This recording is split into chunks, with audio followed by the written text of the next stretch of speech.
Hey everyone, happy Monday and welcome to the blog workshop. We are so glad you've decided to join us today, and we are excited to get the week started off in the right way. And this month is a brand new month starting for us. And so we have a new topic we're going to be covering this month, and we're pretty excited about it. Something we both really digging into. So this month we're going to be talking about niche mastery, how to pick your niche, connect with your niche, and really create a thriving community that is going to support your business and your blog. So that's where we're heading today. Hi, Kelly. Hi, Jackie. I got this thing with niches. It gets me. You got an itch? Yeah, I got an itch for the niche. Because I wrote about it on my blog the other day. There's such a hi, Raina. There's such a there's different ways that you can blog. Mm-hmm. When you've got there's people have lifestyle blogs or authority blogs where they're very much involved with it, and they make it very much a community and share their lives and what it is that they love.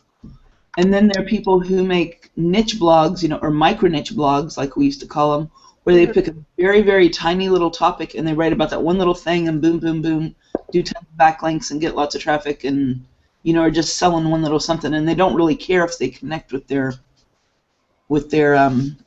audience as much as just to get information out about that one thing. And I think it's important when you're choosing your niche that you decide before you pick your niche. You need to know what kind of a blogger you're going to be. And neither one is better or worse than the other. They're just two very different animals. Yeah, absolutely. I think that is it's the first thing always is creating clarity around what your plan is. You've got to kind of have an idea of where you want to go and who you want to be in the internet marketing space or in the internet world before you try to figure out what your niche is and how you're going to set up your site and all of that, because the way you do it, depending on what you want, is going to be different. You're totally right. I mean, so the way you're going to go about things is going to be different depending on how you want to show up in the world. So you really have to kind of know that, how you want to show up before you get started. Yeah, totally true. Yeah, gosh, I feel like maybe we should talk about that a little more before we even jump into niches, because it's such an important piece of we didn't even really think about that before we started this month, but it is so important that you can't, about having the clarity of how you want to be out there before you even jump into the niche. Everybody just wants to grab a niche and go, but if you don't have the clarity of what you plan for your business, for your blog, before you get there, it's going to be, you're going to find maybe halfway into the process, and no, I'm not speaking from personal experience here, that you've set things up the completely back-asswards way, and it's not going to work for where you want to go. Absolutely. So it's really important to be clear before you get started. For a long time, I wasn't interested in building a rapport with my readers. My goal with blogging was to make money and nothing else. And I felt like I didn't need to connect with people to do that. And if that's the kind of blogging you want to do, that's cool, and you can do that. For me, it was hard. I thought it would be easier that way because, I'm kind of what's the word? Not an introvert, not an extrovert. What's the opposite of that? I'm kind of an introvert. I don't. It's hard for me to connect with people. It's hard for me to talk to people. Doing these hangouts, is really hard for me in the beginning. It's gotten easier as we've gone along.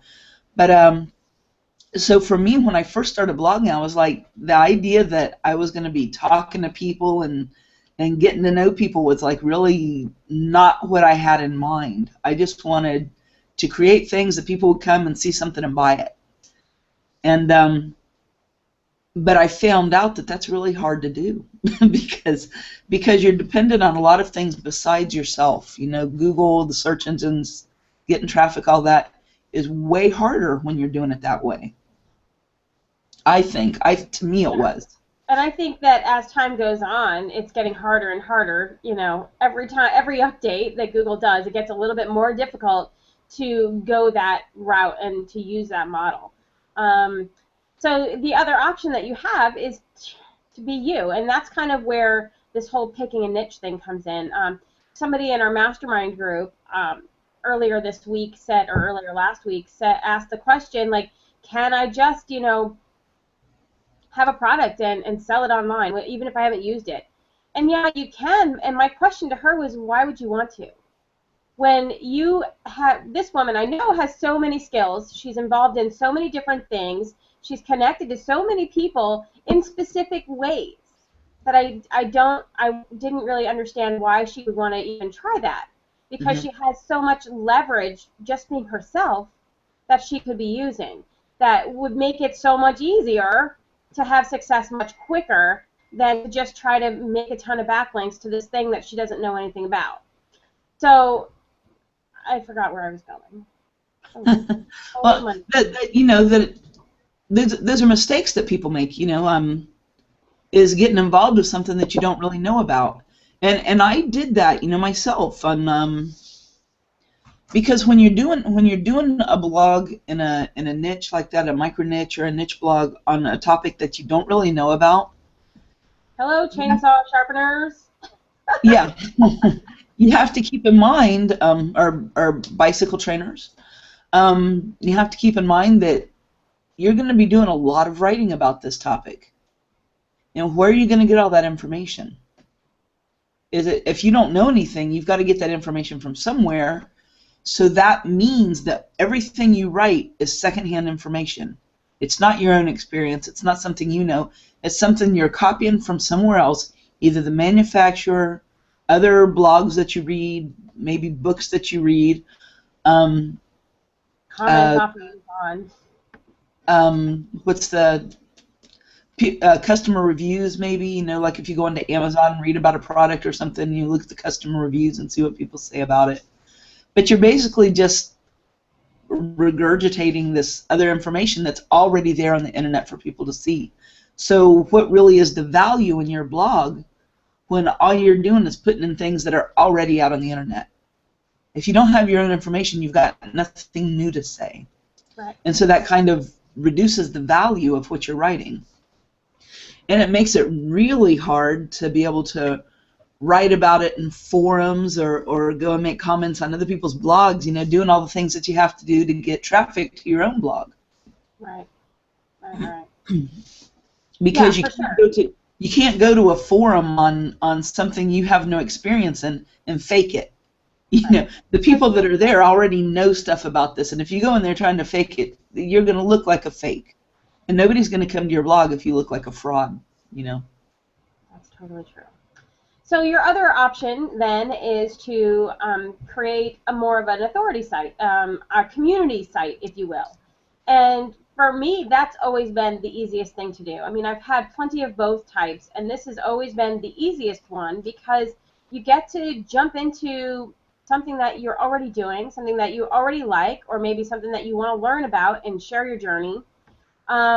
And so it just is much easier because you've got some enthusiasm for the topic already. You've got some experience with the topic. You've got ideas, thoughts, that you can throw into your blog and then throw into the community at large. So it's always been a little bit easier for me to do this type of site than a niche site, just because doing mundane tasks over and over and over again that don't make me happy is really, really hard for me to stick with. So the way that I set up an authority or a community blog is maybe different than some people do it, but the way that I've always done it is to think about things that I like. Maybe come up with 3 or 4 things that I like, some fairly large categories, like cooking or gardening or kids' activities, blogging, those kind of things. And then I stop and I think, how do they all connect together? How do they all connect together when it comes to me? And and from being a work-at-home mom, all of those things are part of my work-at-home life. And so that's how I ended up blogging about what I blog about. I can talk about a variety of things so that I never really get bored of one topic, but I can connect them all together in the fact that they're all part of my work-at-home life. And then people who want to learn how to work from home, they get inspired by my ability to do all these different things, and along the way I can show them how they can do it as well. And that, you know, when I started my other blog about my life in Peru, I didn't know anything about Peru when I moved here, and I started a blog about it. You know, so it was kind of me learning as I went about things, and that's what made it great for people, because, you know, when I learned something like about getting my green card here or something, and I would go write about it, it was great information for other people who were new here and just learning those things too. So, you know, it wasn't something that I was an expert in, but it was something I was really involved in, and it gave me so many things to write about. I totally agree. I mean, that's definitely one of the ways. You can do something that you're already in love with and that you know a lot about and that you have a lot to share, or you can decide to maybe do a journey blog that you're starting here and you want to end up there, and now you're going to show everybody your journey to get there so that they can follow along, get the same information. I did a similar thing one year when I decided I wanted to do Bike Across Kansas, which I didn't ever manage to get done between kids and all that other stuff. But I started a blog called The Road to Bike Across Kansas. And so I started talking about doing the training, the different exercises I was doing on my bike, the intervals, and all the stuff I was doing to get fit enough to bicycle across Kansas. And it turned, and the tools that I was using on my bike, the different pieces that I had, I blogged about all of that stuff, and it got traffic. Even though I never ended up doing Bike Across Kansas yet, it's still a goal. People started coming, and they would go, and I did one on I did a blog post on the meter I used on my bike, the little computer I used, and then people would go and look at it because they needed a computer for their bike. So you don't have to know everything about your niche. You don't have to be experienced. You don't have to be living the dream right now for whatever it is you want to talk about. You can definitely talk about your journey and your road to where you're going. And you know, a lot of people have done that with weight loss, or with starting to eat healthy. What is the one that you always talk about? 100 days of 100 days of real food. Real food, yeah. And that wasn't something she was already doing. That was something she decided, we're going to do this, and I'm going to blog about it to show people how we're doing it. Yeah. You know, and it was huge blog, and it was just a challenge she gave her family to see if they could do it for 100 days, and she threw up a blog and shared her journey. And then not only did she do the 100 days of real food, but then it was 100 days of real food on a budget. You know, she showed how you could do it on a certain budget, and you know, she's really grown from that beginning idea, and that's what you've got to keep in mind, that you know, any idea will work if it's something that you're really dedicated to, and something that you can write about for a long time. And the exciting thing about that was when she started this whole 100 days of real food challenge, she had no idea that like everybody was going to be excited about that. She was just sharing her thing. But then along the way, in the comments, she kept getting, well, I can't do this because it costs too much. I can't do this because I have a gluten intolerance, or whatever it was, you know. She kept getting comments about how the challenges people were having. And so the next thing she would do is take on that challenge. So then she did it on a budget, and then she did it like vegetarian. You know, it's just all these different ways that she pulled from her community. And as more people started following her, people had more and more challenges with getting to the goal. And so she started covering those challenges, which gave her more and more content to write about. So your community, once you get started and you start connecting with people who are on the same journey or want to be on the same journey, they'll give you more content because they'll tell you all the things that are going wrong because people are like that.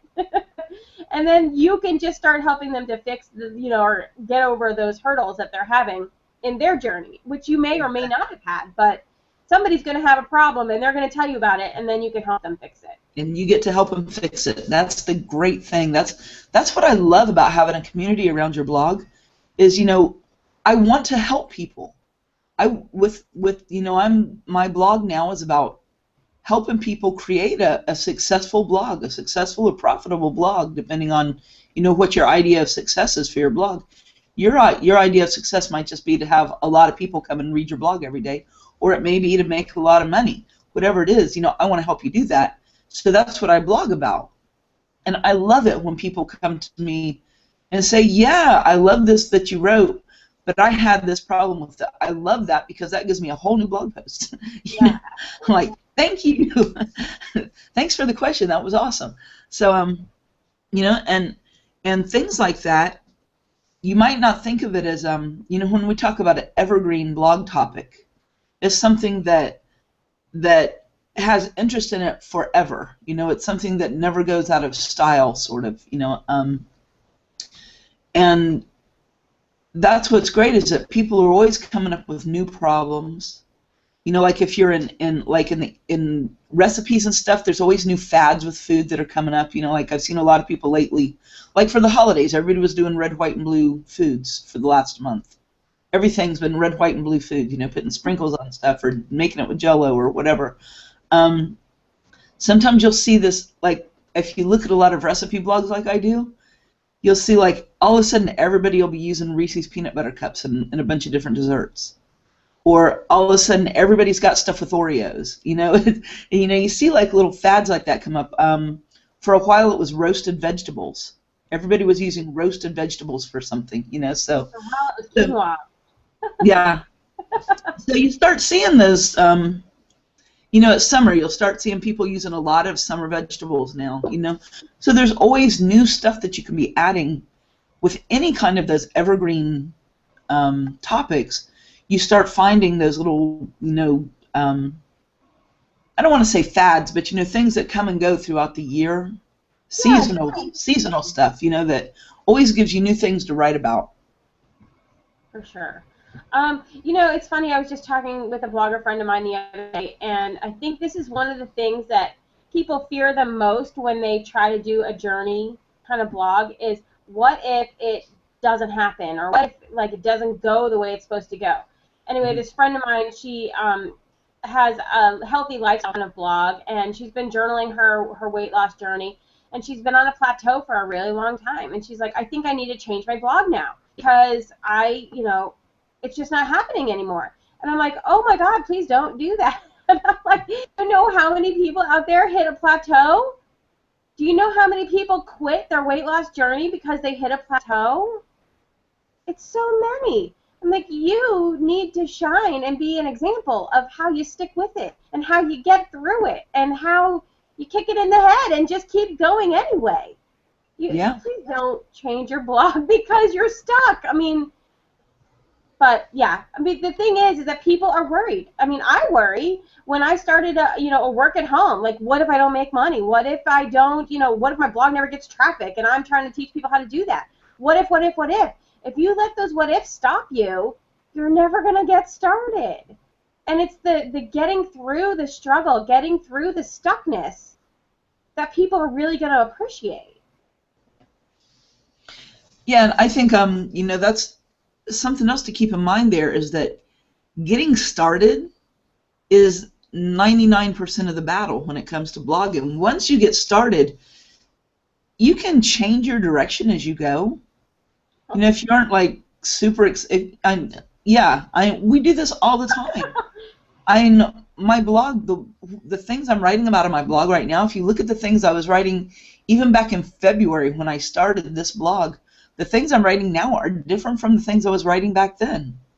Things I was doing then, some certain traffic things that I was doing, I was doing a lot of Twitter back then. And over the months I decided Twitter wasn't working for me, so I've changed.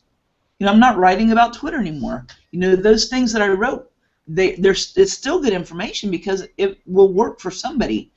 Some people's blogs, they really connect with Twitter and get lots of traffic. I wasn't. So I've moved on to doing something with, working with Pinterest now, because I saw that I was getting a lot of traffic from Pinterest even without working on it. Mm-hmm. So, I've changed my direction of what I'm doing for traffic. That doesn't mean my previous information was bad, it just wasn't working for me. So, but what I'm writing about now is completely different from what I was writing about then. So there's nothing wrong with changing the direction of what you're doing in your blog, but you have to get started is the point. You have to get started to know what's going to work and what's not so that you know where to go. Absolutely. And the thing is that once you get started, that's kind of why I like doing the umbrella type niche thing, is because once you get started, you can try a few different things, and if one of them doesn't work out, you can kind of add other things in there. And you can really keep the same blog, maybe give it a facelift. If things don't really go the way that you wanted them to go, you can give your blog a facelift, change your theme, change your tagline. Taglines change everything for you.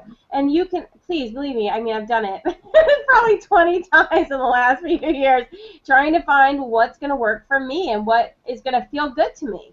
But my blog is still my blog. All my posts that I wrote way back then are still there. You know, somebody this morning actually found my blog for a post I did 2011. It was in 2011 that I wrote that. It was such a different person 3 years ago. I had different beliefs. I was talking about different things back there. But somebody is at that point of their journey now.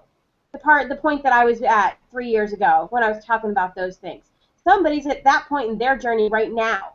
And what I was doing then is important to them now. But I'm still growing. I'm still learning. And as I learn and grow, my blog changes to reflect that. And that's okay. It took me a really long time to be okay with that, because I thought, well, gosh, I've grown and now I'm different and now I just need a new blog. So let's get a new domain name and start over again. And believe me, I've done that plenty of times and end up coming back to this blog that I've had since, I don't know, 2007. It's been many reiterations of this blog, but it's the same blog because fundamentally it's who I am. And yes, I grow, I change, I learn, and I'm different now than I was when I started it. My kid's 8 years older than when I started it. You know, I'm doing different things now. I've learned a lot that I have to share, but it's still basically who I am. And so when you start those kind of blogs, even as you grow and you change, they can grow and change with you. And that's, you know, what you said about having like an umbrella blog. That's one of the things I love about my blog is, you know, it's my thing is taking action, which is, you know, what I was just talking about a minute ago. Is, you know, you need to get started. You need to take action to get and just do it. And then you can correct what you're doing or change what you're doing as you go. But you really need to just take action and get started. Excuse me. I've been getting over a cold for like the last 2 weeks. But you know, with take action, I don't have to just write about blogging. You know, there are lots of things that are involved with having a successful blog. And as a stay-at-home mom, you know, that might be having a quick recipe that you can do for dinner because you got to work on your blog. You know, or finding a way to work with around the kids' naps, or you know, make a certain schedule so that you have time to blog. You know, there's other things that are involved with taking action that aren't necessarily working on your blog. And I'm free to write about all those things because I'm under the umbrella of taking action and not just do this on your blog.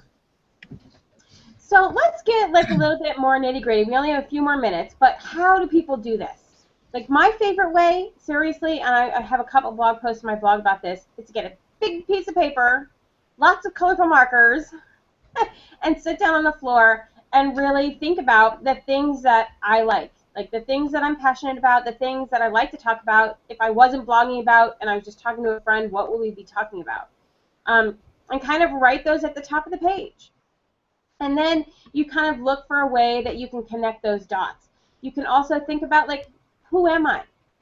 And then write out all of the things that you are, who you are, or what you want. You see, just get deep to who you are, and then move from there and share that from you. I've got so many distractions here, I can't even barely think straight. You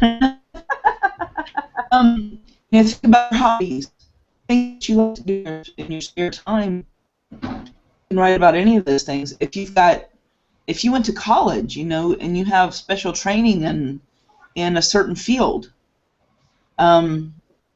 that's a great thing. And you know, you may have gone to college and gotten a degree in whatever, but you're a stay-at-home mom and you're not really using that degree. Use it in your blog. Use what you learned and put it out there. Yeah, I'm not following the list at all today, Kelly. Sorry about that. I see you trying to get us back on track. I will not stay on track today. Ice took us right off track right from the first word, so. I took us off. It's on me to get us back. So where were we? There's basically there's two ideas, that we've kind of been touching on. There's the things that you already know, like like I was saying, your hobbies, whatever it is you went to school for, any training that you've had. Maybe you love Taekwondo. Your personal experiences, like my dad was a quadriplegic, so I've got a lot of experience with living with a handicapped person that I could be writing about if that's what I chose to write about. There's all kinds of things that go on in your real life that you can use to write about. Or you can go with the things that you don't know yet but that you want to do, the journey kind of a thing. If you've never knitted but you want to start knitting, start a blog for beginning knitters and start right with your very first thing, learning knit one, purl two, And that right there is everything I know about knitting. Knit one, purl two. I don't even know. That's it. You got 2 sticks, you got some yarn. Knit one, purl two. That's all I know. And just blog along. Every time you learn something, blog about it. That's the best way to learn something, is to teach somebody else. So when you're learning something, learn it, then go to your blog and teach everybody else how to do it. That's such a great way to go. What? Yes, I just remembered something I wanted to talk about today. Say it. When we're talking about niches, you can end up in a niche that can be very surprising to you. I have, I am stunned right now about this niche. I'm in a group on Facebook, and it's about how to not yell at your kids.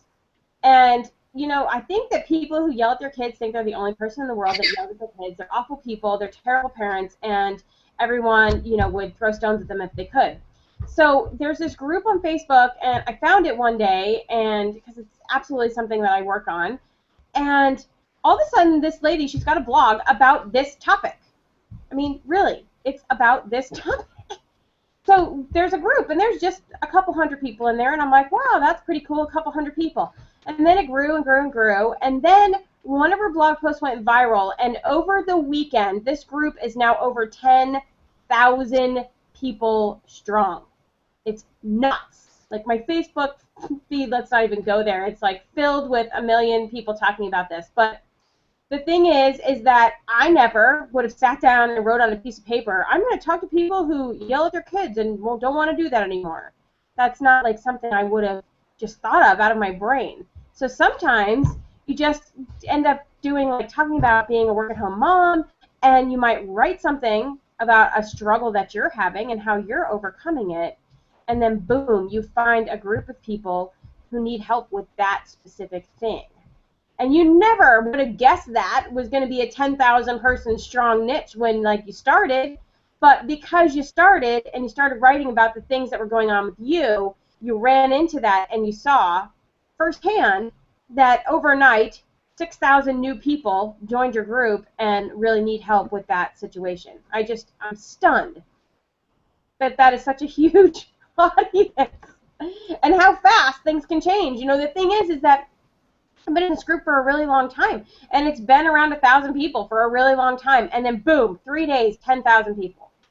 That's crazy. So don't think that just because today has been a sucky traffic day, that tomorrow you're not going to kill it. Absolutely. Topic, but well, but no, it's important because a lot of people, I know I've made the mistake of on my blog, or whichever blog that I've had, of all the many blogs that I've had, of going along and, feeling like I'm not getting traffic, this blog sucks, I need to just quit because nobody cares. And the problem is that I haven't stuck with anything long enough to really give it that chance.